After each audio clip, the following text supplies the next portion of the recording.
Hi you guys, if you want to learn how to make my easy and delicious salmon Caesar pasta salad, stay tuned.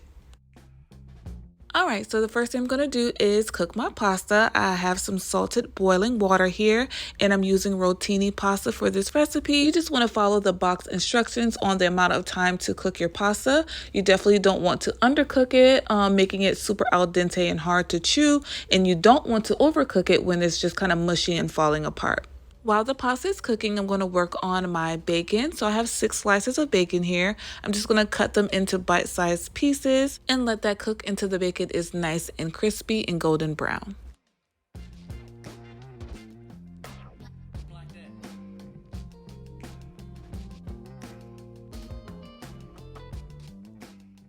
Now that that's done, we can work on our salmon. I'm going to be cooking my salmon in the air fryer, and I just have these little parchment liners here just for easy cleanup. Going to put that in there, and I have about a pound of salmon here. I'm just going to season it simply with some salt, some pepper, some onion powder, garlic powder, and an Italian seasoning blend, and then drizzle a little bit of oil on top. I cooked the salmon at 390 for approximately 16 to 17 minutes or so. I didn't utilize the whole 20 minutes because it was cooked all the way through before it got to that time. So you just want to monitor it, make sure your salmon is cooked all the way through, and look at that. Come on.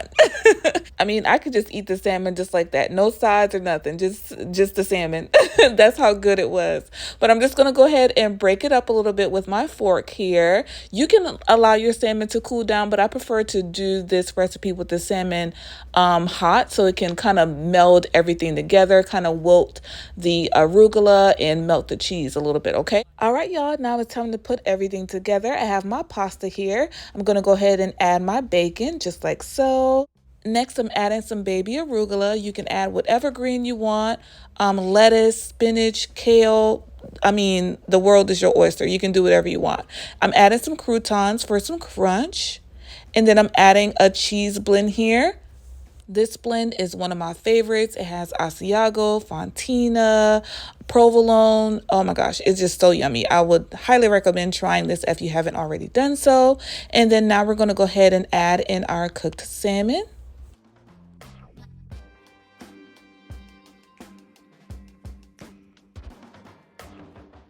And for the dressing that's going to bring everything together, I'm using the Ken's Creamy Caesar with roasted garlic.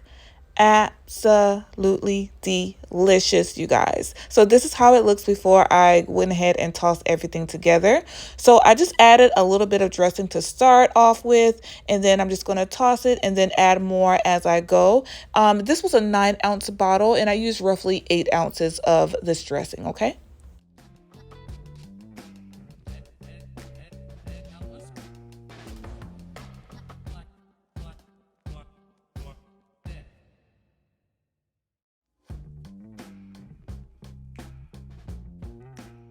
And it is just that simple, y'all. Went ahead and plated me up some of this delicious food.